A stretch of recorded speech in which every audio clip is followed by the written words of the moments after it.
হঠাৎ করে রাতের বেলা দেখি আমার বোন এসে হাজির। তার আবদার হলো তাকে মেহেন্দি পরাতে হবে, কারণটা হলো তার স্কুলে গরমে ছুটি পড়ে গেছে। তাই যেই না বলা সেই না কাজ শুরু করে দিলাম। তো আমিও মেহেন্দি পরাতে বসে গেলাম। আর তখন কটা বাজছে জানো? তখন বাজছে রাত 10:30।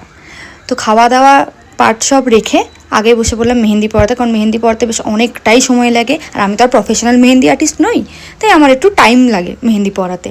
তো এখানে দুই বোনে গল্প করতে করতে মেহেন্দি পরানো স্টার্ট করে দিলাম। আর একটা জাস্ট নেট থেকেই আমি একটা ডিজাইন চয়েস করেছিলাম, তো ওই ডিজাইনটাই দেখো এখানে আমি পরাচ্ছিলাম ওকে। ভেবেছিলাম যে দুটো হাতেই পরাবো, কিন্তু প্রচুর রাত হয়ে গেছিলো, তাই দুটো হাতে পরানোর এনার্জি ছিল না। আর এটা হচ্ছে আমার ফাইনাল ডিজাইনটা এসেছিলো। দেখো তোমরা দেখে জানিও যে আমার এই ডিজাইনটা তোমাদের কেমন লাগলো। দেন রাতের বেলায় মা আবার লুচি মিষ্টি তরকারি নিয়ে চলে এসেছিলো, কারণ ডিনারটা আমাদের করা হয়নি। আর এখানে দেখো মানে মেহেন্দি পরানোর মাঝেই ডিনারটা সেরে নিয়েছিলাম। আর এখানে সবাই মিলে বসে ডিনার করলাম, আমি মা বোন অতনু সবাই একসাথে বসে ডিনার করেছিলাম।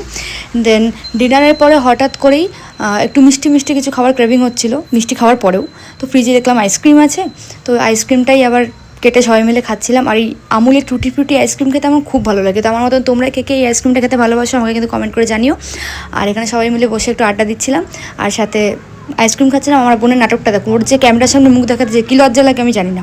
তো যাই হোক, আমার মেহেন্দির ডিজাইনটা তোমাদের কেমন লাগলো এটাও কিন্তু আমাকে জানাতে ভুলো না। তো দেখা হচ্ছে নেক্সট ব্লগে, টাটা।